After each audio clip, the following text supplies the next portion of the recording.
This is Cult Confessions with Christy and Josie. Welcome to our podcast.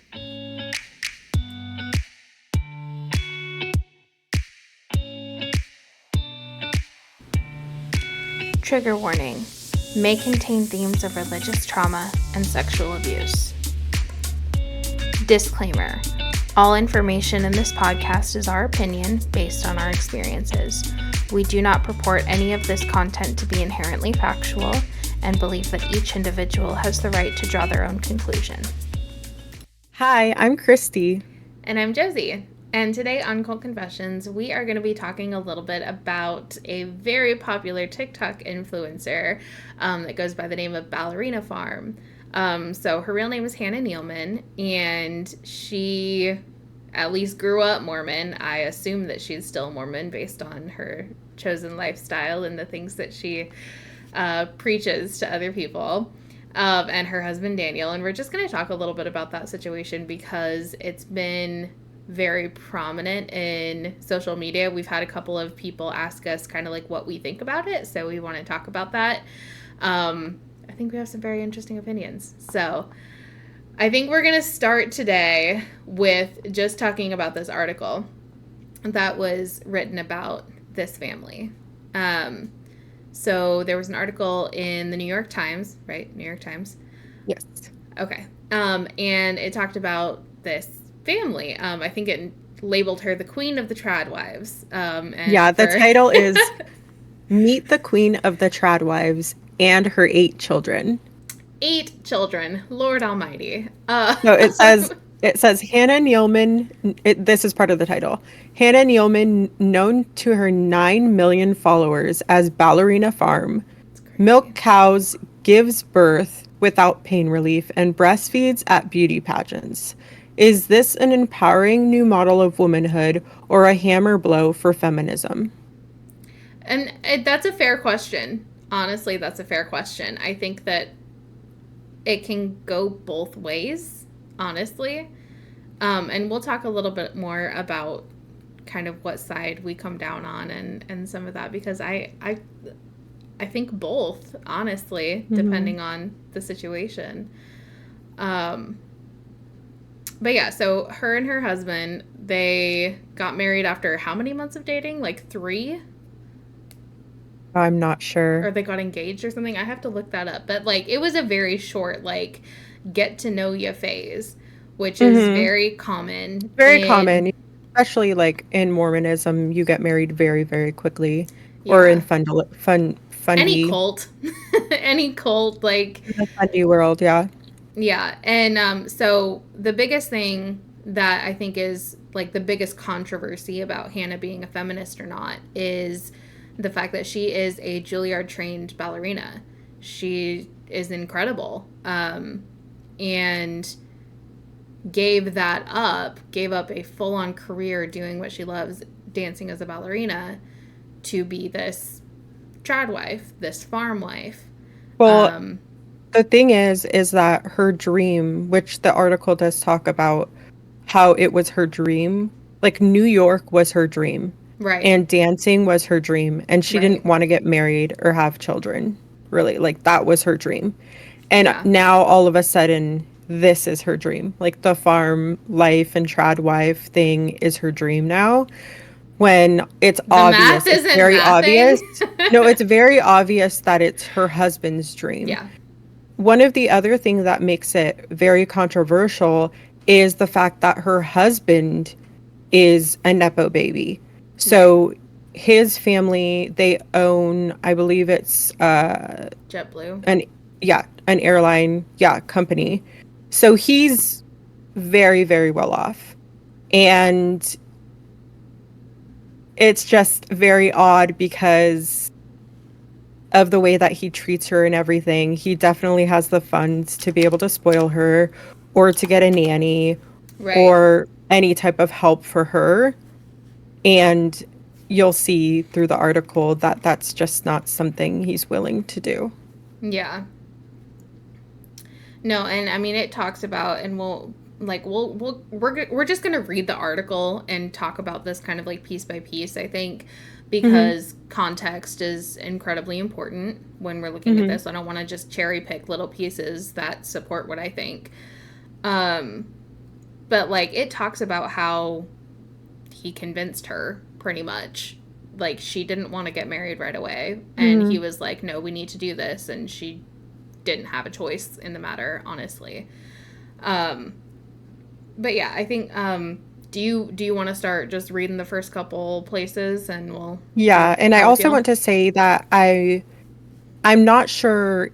It seems to me that the way that this journalist wrote this, they had no idea that she was going to be writing it this way. And I don't Mm, know if the journalist went into it like thinking she would. I think that right. it just ended up being written in a really like it's honestly amazing writing because Oh of the yeah. way that she basically exposes what's happening Yeah. in this family. So, sure, you want me to start it? Go for it. Okay. Hannah Nealman was pregnant with her eighth child, and she had two due dates. The first was for a baby, obviously. The second, just under 2 weeks later, was for a beauty pageant. Nealman had been crowned Mrs. America in August 2023 at a Las Vegas mega casino and resort. So she was invited back to the city to compete in Mrs. World. Parading around the stage in a swimsuit and 5-inch heels, shoulders back and hip popped, spray tanned, glistening, and 12 days postpartum, obviously. Let's talk about that. Um Yeah. what in the world? Okay, so I've never birthed a child, but you have. Could you do this 12 Mm-hmm. days postpartum? I was barely surviving 12 days postpartum. Yeah.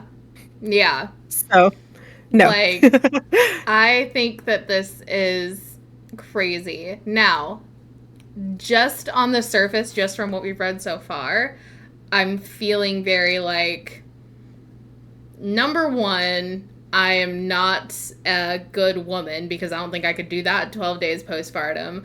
But also, girl power, good for you kind of thing. Like, if you can do that 12 It's days postpartum, more I power feel to like it's you. such a weird thing, like It where is. It's you're weird. like, "Oh my God, you're amazing. That's cool." But then you also have a lot of shame if you're not like honestly for myself, I know that when I had my one child and literally barely survived having my one kid, Yeah. I was like I felt so much shame and like mom guilt because I was like Mm, I see all these other people having like 6 kids and they're perfectly fine and having like able to handle all of it. And I can barely yeah. survive just having one. And it felt very defeating as a woman. Like I That's was fair. like, I'm not a good woman, basically, because I'm not Yeah. able to like survive having a child and feel like I'm doing everything I want to do. And when I see these people doing everything, it just seems so out of reach. Yeah. And then I just feel very much not on the same level as them. Right. And you'll see that it's an illusion. Right. She's doing all of these things, but she's not actually doing okay. Right. So Mrs. Nealman says, I had known it was coming. Sitting in her chair, sitting sitting in her kitchen in rural Utah, two of her children literally swinging off her long golden hair. So I had prepared. During the pregnancy, it took brute strength, gut, and bravery to make sure she could eventually look so perfectly pretty. She kept fit, weightlifting before her children woke up. She had ice baths, lowering herself into the irrigation ditches on the farm, and she took iron supplements to speed up the healing. On January 2nd this year, Flora was born in the upstairs bedroom without pain relief, a one push baby, Nealman said on Instagram. In the first days, she had laid low and not leaving the house. On the fifth day, she says, I looked at Daniel, her husband, and I said, I don't know if I'm going to be able to go. This is a lot. I was bleeding and swollen, and milk was coming in. Fair. On the seventh day, she rose from bed, doing her bar exercises in the bathroom, which we'll talk about that later. Yeah. By day 9, she was trying on outfits, zipping herself into a pair of leather trousers and skin-tight white ball gown. Day 10, spray tan. Day 11, a 2-hour flight with a newborn to Las Vegas. Her husband and 7 children following behind, along with other members of her family. And by day 12, she was on stage. Luckily, she says, she had stopped bleeding. Jeez. She made it through to the second round of the competition. Her social media exploded, and people went berserk. Was this the ultimate act of empowerment, Neilman doing what she wanted, or the ultimate demonstration of oppression? Her tender body is encased in spiky sequins. Neilman, whether she liked it or not, was declared leader of a new and controversial group of the internet, the Tradwives. The Tradwives. Let's talk about Tradwives for a minute. Okay, so Christy, you're a stay-at-home mom. Mm-hmm. You're not a Tradwife. No. What's the difference? Oh, God. I don't follow very many Tradwives or anything. I think that they, like, make everything from scratch and stuff. A lot right? of them do, yeah. Yeah, like, I don't know why, but sourdough is, like, sourdough's the thing right now, yeah. Sourdough is so fundy, and I don't know why, but it is. It is. So if you're, like, at home making, I don't know, they make everything from scratch, like, literally, like, my kid wanted grilled cheese, so I made the bread from scratch and the cheese and Dude, everything. I've seen a lot of these Tradwife video, like, my kid wanted cereal and made the, like, cinnamon toast crunch from scratch. From scratch. I'm just like, yeah. Too much and I know me. That I've heard that some of them do troll, where they're, like, acting like they are making them something from scratch, but they're not. But that is kind of the vibe where basically they have, like, they want to go back to the days of only working from the home and, like, accepting the fact that the woman's place is the home, specifically the kitchen, raising the children all on their own, no nannies, babysitters, which I think is a, like, I mean, not that I have opinions on your marriage or anything, but I think that that's a big difference between, like, being a stay-at-home wife versus being a trad wife, is because Nathan is an equal parent. Like, Nathan comes home from work and he makes food and he does the dishes and he, you know, puts the kids to bed and things like that. Like, I've known you long enough that I know that he does those things. Like, and I think that's a big difference, is because the Tradwife movement is all about the man's only job is to go and work outside the home and provide income, and then the woman's job is literally everything else. And I would also say I'm not a stay-at-home wife, I'm a stay-at-home mom, just because I obviously, once the kids go to school, I'm hoping to, you know, go after some sort of dream of mine. Do something. Yeah. Once that happens. But obviously right now I am very much focused on the kids, and that's not to say that that's not to say that I wouldn't send my kids to daycare or school, like, as soon as possible if I could. Like, I totally would, but we aren't, like, it's too expensive to This is what works for your family.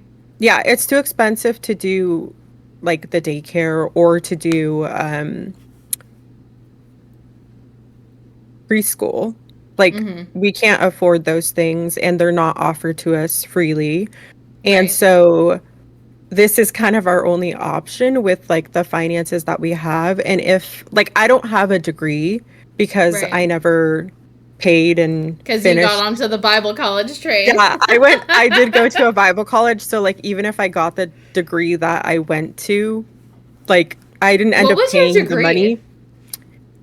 So I started with early child development, like, teacher, basically. because there was just teacher secretary for women. And Yeah. then I was like, I don't really want to be a teacher. Like, I don't want to do this. And so I'm like, I guess I'll just do secretary and just get a 2-year degree and just end it early because I hate this. There you And go. so that was the plan, but then I never had the finances to finish. Like, I finished all of my schooling, but they Yeah. wouldn't let me take my finals because I didn't pay. I couldn't pay the last of the money, right? And so I never got a degree for it.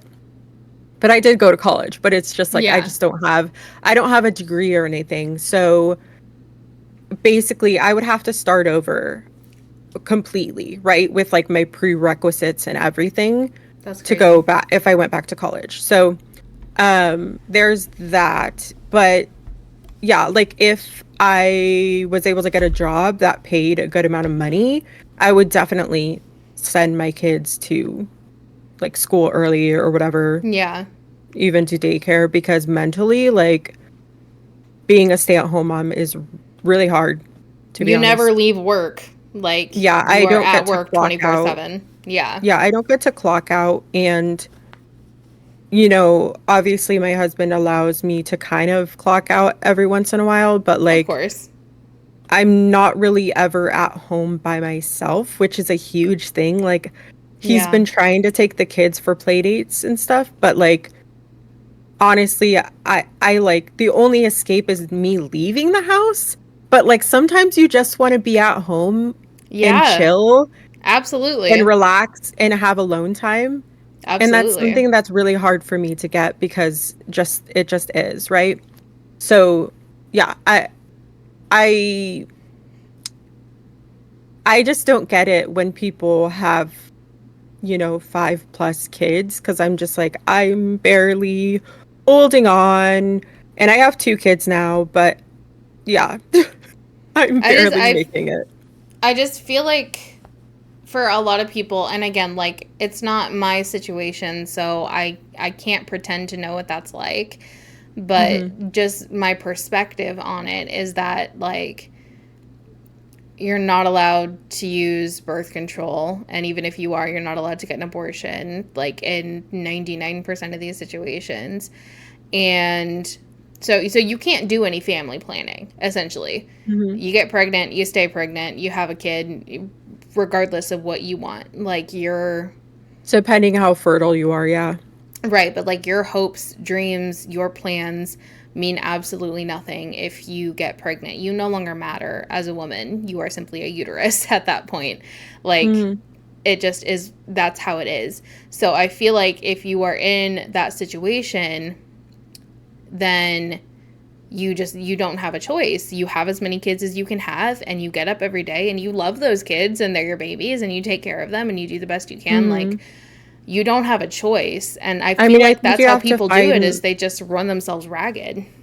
the joy in the life you are given, Right. even if it's really, really hard. Right. And it's hard because I did have a really bad mental health crisis post Aria, my Right. daughter, and my first kid. And seeing all of the people that have had like psychosis like I did and stuff, and like hearing about families where mothers end up killing their kids, young kids, or themselves. Yeah. Um, it just, oh man, it makes me really worried for people like this that just kind of keep putting out kids and stuff. And like, Yeah. um, the whole idea being passed on of like the husband not being there emotionally or supporting in any way, and how that leads to maternal death and Right. infant death. You know, like Right. we have to, as women, I get like there's people that choose to stay at home, and that's Mhm. beautiful if you're able to do that. Some people literally Absolutely. can't do that. Some Mhm. people can't send their kids to daycare. Like there's all of these different things, and thankfully Right. there's a lot of options, right? For the most part. Even though a lot of times you don't have a lot of options within your finances and stuff, but there are different options, right? But like this idea of a trad wife is just pushing us backwards into like the idea that the husband doesn't have to ever help with the kids or be a Yep. present father. Like Yep. a father isn't just supposed to go to work and make money and that's his whole contribution to being a father. Like No. he needs to be present just as much as the mother is. And it's shown and like it's been proven that it Yes. makes a difference, like within the children and their health and their happiness. Um, so the Absolutely. idea of saying that like the man doesn't really need to be supportive is super detrimental, I think, Yeah. to women's health and everything. Absolutely. 100% agree with that. Do you want to read the next part? Sure. All right. So, throughout the maelstrom, she has remained, publicly at least, steadfast. She never explained, she never complained, a silence I had interpreted as defiance. But is it? This is the reporter speaking. Well, I have flown across the breadth of America and driven through the mountains of rural Utah to ask her, if, that is, I can get her alone. Hmm. The Nealmans and their children, Henry, 12, Charles, 10, George, 9. Geez, these are close together. Yeah. Francis, 7, Lois, 5, Martha, 3, Mabel, 2, Oh my and baby God. Flora, oh my, one right after the other. Jeez. Get That, off of her. Like, actually, give and this you'll poor woman a see. Oh, you'll break. see. He has his own words to say about this because Oh, guess my what? Lord.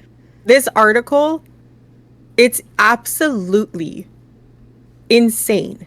The fact that this journalist is coming to this home literally just to interview this mother, and Mm-hmm. she will not get her alone. No. Not for 1 second. This man can't be like, okay, like literally, okay. Husband, I have a Mm-hmm. recording at this time. You need to Yep. watch the kids and keep them Yep. upstairs at this time. Which, okay, let's talk Husband, about, like, husband literally. watches Can the we talk kids. about literally right now? Literally right now. Nathan, your husband, has been That's what I'm saying. away Yeah. for a week, got in on a plane today, and is right now taking care of your kiddos so you can do this. I'm like, I have an appointment at this time. The Mm-hmm. kids need to be watched, whatever. What the hell? There's no way that he didn't know that she Absolutely. had this journalist Absolutely. flying in to their house Yeah. to meet with his wife, to talk to his wife, and guess what? She doesn't get to talk to her wife alone, not one bit. The kids are all over her, which if you know kids, they need you, especially when you're trying to have a conversation with someone. Oh, yeah. That's when they need you most. Oh, yeah. And also the husband freaking cutting in all the time. Like, dude, let her talk. Okay, we'll get to some of those. Okay. No, he needs to actually be taking all the kids, corralling the kids for literally what, a few hours. If that, like, just give the woman a break. Oh my God. So, No, okay, it's so the so Nealmans and their disrespectful. children live on a 328-acre farm just outside the small town of Camas, somewhere in Utah. A pioneering existence beneath a big sky and up against the brutal elements. Welcome in, says Daniel, 35, opening the door, baby in his arms. Sure, that was staged. Oh yeah. Look at me. I'm such a good daddy. Look at me. I have a Holding baby. on to I'm a this good baby. dad. Oh, whatever. Okay, he's part of the family brand, an all-American steak of a husband, square-jawed What and the denim hell? clad. That's all right. Good for you. Steak of a husband. Ugh. Okay, so Hannah will be out in a minute. He continues walking into the kitchen. It is photogenic chaos. The antique wooden counters are stacked with Le Creuset pans and mismatched pottery. There's Oh. This is what's crazy. We need to look up how much these pans cost. Have you heard of these? Pause. I'm going to look them up. Okay.